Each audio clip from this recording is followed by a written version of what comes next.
I'm Ryan Stirm, and I make wine for a living. But more specifically, I make wine for Stirm Wine Company and Los Chuchakis, and I have a can brand called Companion.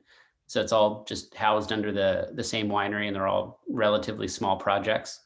And Stirm is kind of focused on, I mean, a lot of people, me included, would say it's focused on Riesling, but the whole scope of it's more focused on varieties that have some historical significance in California and have a history that goes more than like 100 years. So in California, that I mean, we don't have like a crazy amount of history here, going back more than 200 years of actual viticulture. So and things like Riesling, Pinot, even Cabernet Pfeffer, they have a history, and Zinfandel. It's like those all have a history going well over 100 years in the state, and were historically significant. And Los Chuchakis, I would say, and in that same vein, it's like some of the methods I use to make them, including using like redwood fermenters.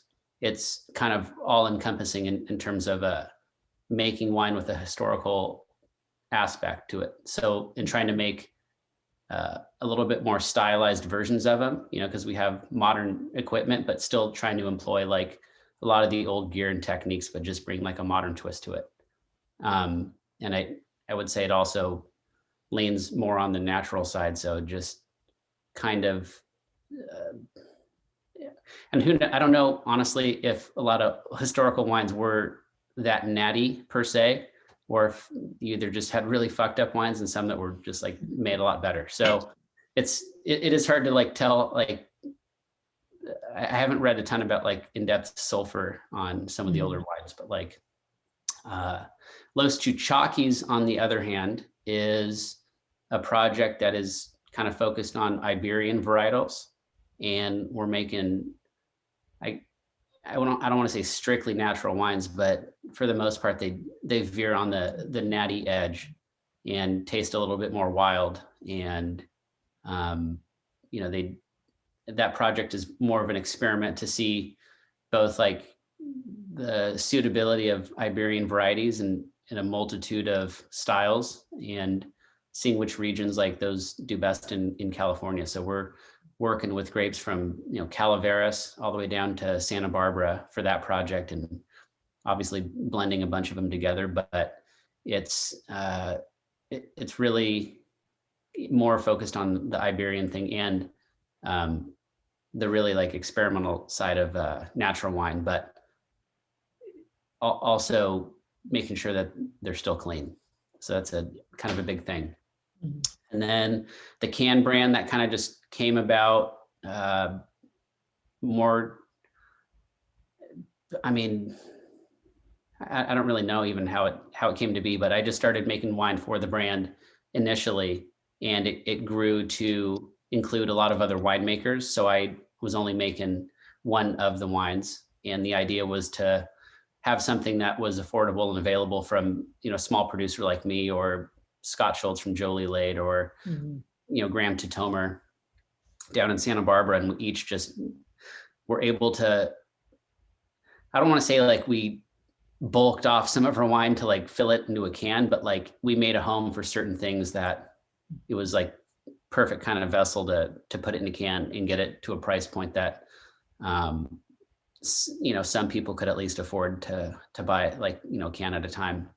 Retail is $9 or $10, kind of anywhere it goes. And that still doing pretty well, but it's not a gigantic project. So but it really it's focused towards like retail, as opposed to everything else that we do. Is like I would say, yeah, also as a caveat, was everything I do is kind of geared towards buy the glass. So all the wines we make are kind of like have a blue collar price tag, I would say, compared to a lot of other wines that are made in small production. So that's kind of an emphasis that I have. Similar, I would say, to Ian Brand and how he structures some of his pricing. So it's a benefit of the region that we're located in. What do you, just one follow-up question about the history when you talk about, you know, in some ways like an homage to wine that has, you know, the past, you know, something, the history of winemaking in California. What about that is interesting to you? So what's the kind of driver behind focusing on that? I think it's something I've always just been fascinated in, you know, like, and specifically like, just because, you know, my own, you know, family history doesn't really have anything, like, we don't have like any significant history that like I know of anywhere besides just in California. And like, I've always just been interested in like the beginning of the state and like everything that kind of happened, you know, before and after it. And like where I ended up, you know, here in the Santa Cruz Mountains in Santa Clara Valley, that's really like the birth, besides Baja California, this is like the birth of California viticulture was right here. So like you could, you know, they're right next to the Wurz Vineyard. You know, the Wurz Vineyard's super old, but like a mile down the road, there's still a vineyard from 1857 that, you know, still in production. So it's like the second oldest vineyard I know of in California that, you know, is still going strong. But we have, I mean, like the San Jose areas had vines, you know, going back to the like, you know, early 1800s essentially. So it's been a pretty long time. And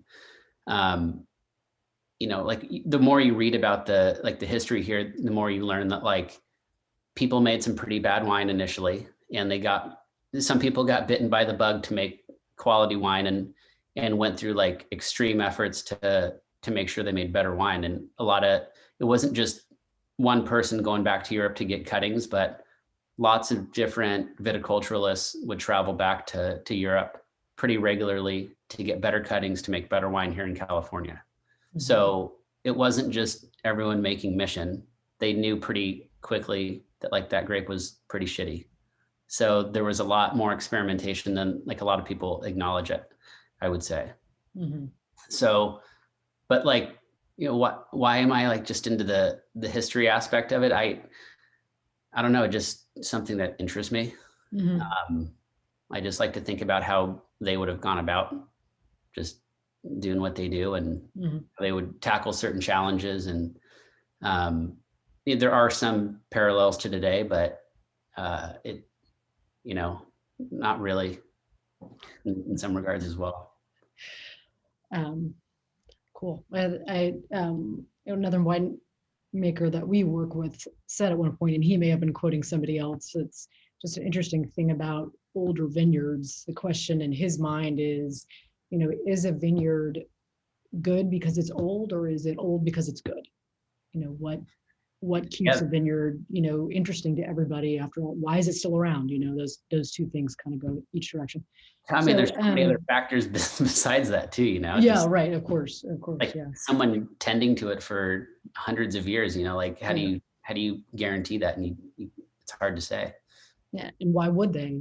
And why would like you? It's to, and then so there's lots of reasons around that, and it's really interesting. So just, I think you've sort of already answered this, but just you can maybe just put a pin in it succinctly if you can, which is, why do you make what you make, or why should people care, really? Like what is, why should people give a shit about Stirm versus like some other, and Los Chichakis versus some other brands? I mean, because besides all the BS I just spewed about the historical blah, blah, blah, it just, I would say in general, we're trying to, you know, leave, I would say the world in a better place, but more specifically, like in the details of how we do it. Like every vineyard I work with previously was not organic, and now all of them are at least transitioning or farming organic and practicing that way. And we look at just, you know, minimizing our impact kind of across the board. And, you know, we're not naive to the fact that, you know, farming is obviously not a natural thing at all, but we are going to have some impact, and we're just trying to make sure that we're, you know, minimizing our impact in every aspect of what we're doing. And that includes on the dollar side. So I think like the goal is to make the highest value wine we possibly can. And that takes a combination of, you know, maybe finding certain vineyards that, people are overlooking and using that because you can get a better price for, for the fruit, and in turn, like, just have a higher value wine just because, the demand isn't there for whatever reason, or, not getting expensive glass, making sure that we're, just minimizing all our input costs to make sure that people aren't just overspending like frivolously because they don't need to. Or, I don't use natural cork just because it's like we'd have to throw away at least 1% of our production because tree bark fails, and making sure that, like, you have consistency and it's professional, and there's some real value to it. So that's, I would say, like, why they should buy it. So it's clean and it's got value. Yeah, in the details. So shifting gears a little bit, is there, obviously everybody had a different experience last year, but nobody escaped the difficulties. And you, I think, had it even more unique because you had a brand new baby thrown into the mixture of such an interesting year. So is there anything that you learned from the experience in a positive way of just the kind of insanity of 2020? Yeah, I mean, just, I said earlier, like, we were like heavily focused on buy the glass, and that was like 80% of our business. And that was just too much to have like all our chips in that one single basket, kind of across the board. So, luckily, one positive thing was, like, we had a lot more support than I previously, thought of in terms of like our direct to consumer clients. And that really helped. But also just having support from, people like you who were able to, take me on mid-year in like the worst year possible when you didn't really forecast anything at all. And to, make time to, go show the wines and, get in your warehouse. I mean, you and I know all the logistics, but it's like, it is a big expense to, to make that move, and takes a lot of time. But just knowing I have some good support kind of across the board, and at least we're able to be adaptable enough with, enough of our distributors or direct clients or whatever to make sure they can get the wines still in some way, shape, or form. Like, even though we're selling, quite a bit less to our distributors, we're making sure that they're still able to do the business that is still available, basically. And so trying to like adapt to that, and, dealing with like, a baby and smoke taint during harvest. I had, it was crazy. And having a, 22-year-old kind of like run the winery for a little bit with another local winemaker who kind of stepped in and helped out big time. Just to be able to get it done. It was crazy. Like to think like there was a lot of new things we had to deal with this year. And, I think we came out of it with a lot less loss, and I feel pretty positive, and like we still managed to grow, just because there was so much opportunity, because of the pandemic. So it was like, another thing I learned is like, we're not conservative like a lot of other people, and we decided to grow our business a little bit during the pandemic, just because I think it made sense for the future. And there was a lot of good fruit available for a good price, and I thought we would help out quite a few growers that way. And even like, though we didn't know at the time like what wines we were going to make with those. So and we're not just making a ton of rosé this year, so don't worry. Okay, well, I'll try not to worry about that. Yeah, we're not making, I'm probably not, honestly, like, I don't think we're going to bottle any rosé. So in 2020. Yeah. Because I think there's going to be such a glut of it. Yeah, it's going to be weird. It's going to be the weirdest rosé season, I think, because there's people who have so much old rosé. I mean, it's going to be a weird mixture of like, I don't even know. So I think if all of us can just roll with the punches on that and just try to And if the consumers can just embrace old rosé with just like a tiny bit of bottle age, Yeah. it's really not that bad. It actually tastes really good. Yeah. I think there's lots of things that we might have to learn in rosé season, which I will be the know. least of our problems.